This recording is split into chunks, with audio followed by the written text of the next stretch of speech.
The roast, hilarious. Please tell me your thoughts. My thoughts. I watched it like buried in my sweatshirt because I knew that like Jules and Tom and I saw Danny was on stage and all of these guys, like, you know that they have their own behind the scenes in the locker room.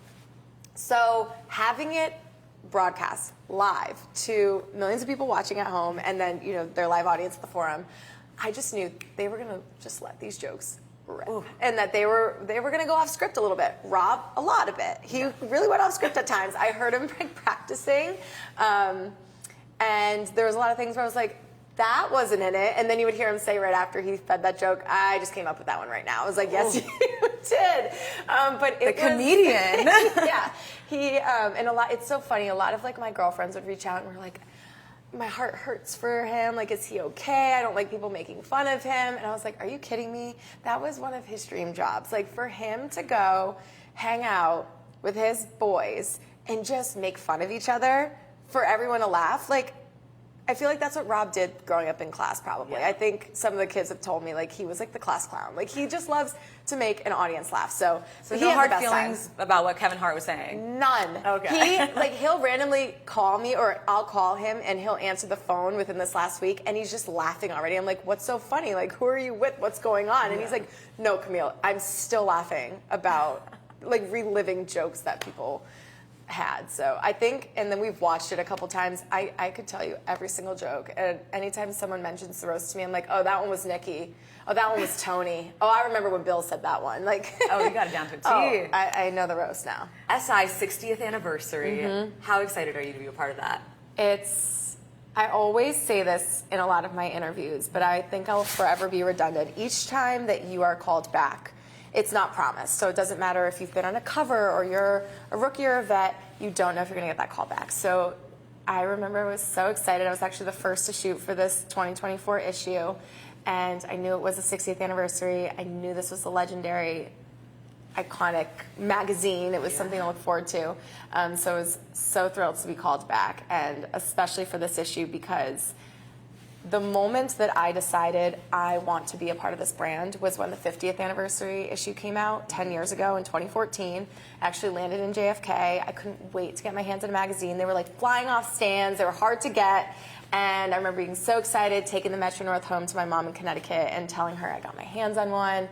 So excited. And she had said, Camille, do you want to stay up with me and watch the TV special that they're going to do for the Legends? And I was like, yeah, I don't know what that means, but yes. That night was the moment I said to my mom, this is what I want to do. Like, this is what I want to be. This is a new accolade. Like, this is something that I want to achieve in my life. I want to be a model mogul. I want to be like Tyra Banks. I want to be like Kate Upton. I want to be like Christy Brinkley, all the legends that I got to be a part of for this issue now. So it's a very full circle moment to sit and talk and reflect on because it was like this city and this 10 years ago that instilled this big dream in me. So I'm still all setting in.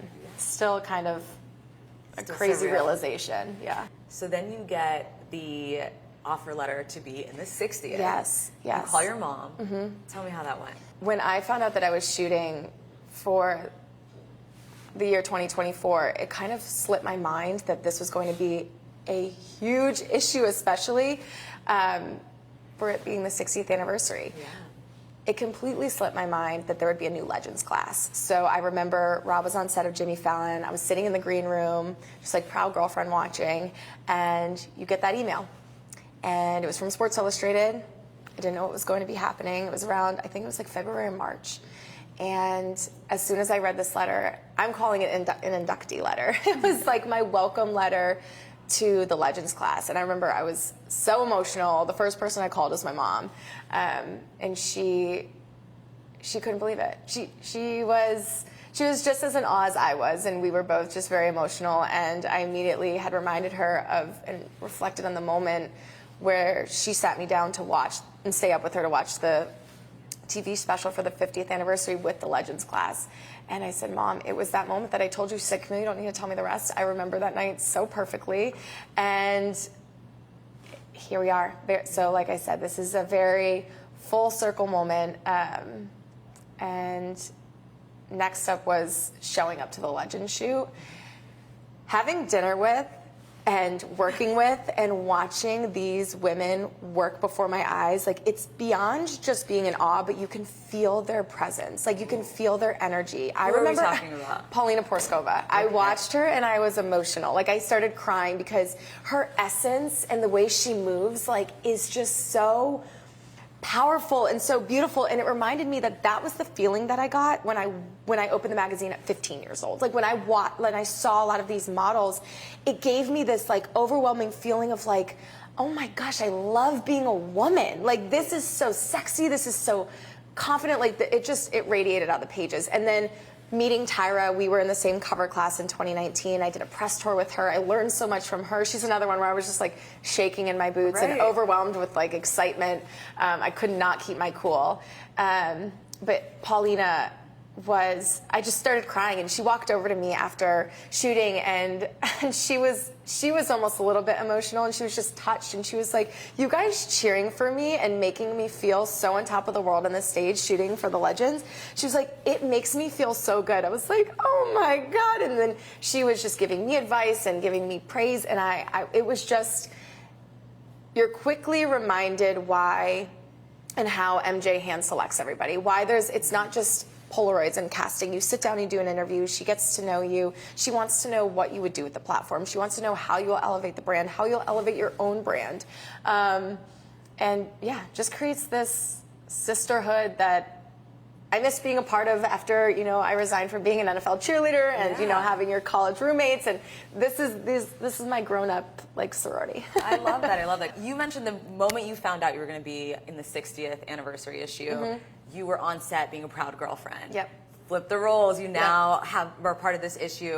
What did you show him? What did he say? Oh, yeah. I finally got my hands on the issue because we don't know who's going to be on the cover. Right. We don't know what images make it into the magazine. Like, it's a surprise. Yeah. It's a surprise to everybody else as it is us. And so I finally got a magazine yesterday. And when he got home, I literally laid out. I have a centerfold, so it was, like, opened up, and I just wait for him to see it. And each year, I think he's getting, like, less excited because he's like, I know you're in the magazine, and I see there's pictures of you, like, I see them all the time. Right. But he was like, that's a good one, Camille. It's like we shot it at night. It's like a high flash shot by a pool. And he was like, this is something like you've never done before. And I was like, you pay attention. Like, you know. And he was like, these are really cool that you didn't shoot on a beach this year. I was like, yeah. So he loves them. And then, I closed the magazine for him, and I was like, I got my second cover. I made the Legend spread. There's 7 covers, one of each of the Legend shoot, and then Kate and Hunter, Chrissy, and Gail, our newest cover girl. And he was like, this is awesome. So he actually, I'm very proud of him because I thought for sure he wouldn't be able to make it to the big launch event here in the city. And he has an event that ends right at 7 in Atlanta. And he was like, I'm going to get on a chopper, I'm going to land, and I'm going to run to your event. I was like, you're going to make it? And he was like, I wouldn't miss it. So he's very supportive. He knows the games that I have flown in on and rushed to the stadiums to make. I love that he shows that same hustle for the things that are important to me. You recently shared something that I think a lot of people can relate to, where you're talking about your relationship and your ups and downs with Rob, but you also explained that it made you closer. What did you mean by that?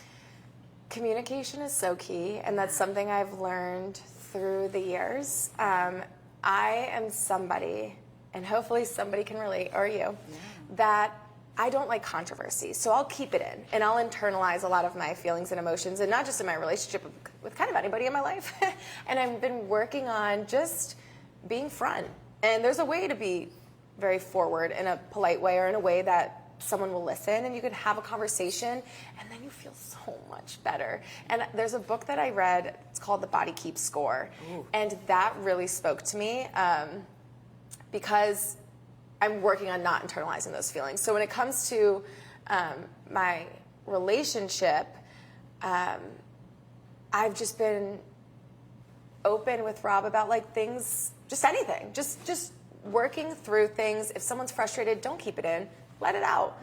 And that, I feel like, has just brought us so much closer together. Just having conversations, even if they're hard, it's just so much better in the long run, because ultimately it ends up being like a ticking time bomb until something really triggers you and it all comes out, So I can relate. Exactly. So that's what I would say I meant by that. It's just communicating, even when it's tough, have those hard conversations. And then I can't tell you how many times him and I have both said, I feel like a weight is lifted off my shoulders. I feel lighter on my chest. I feel like I feel better now. So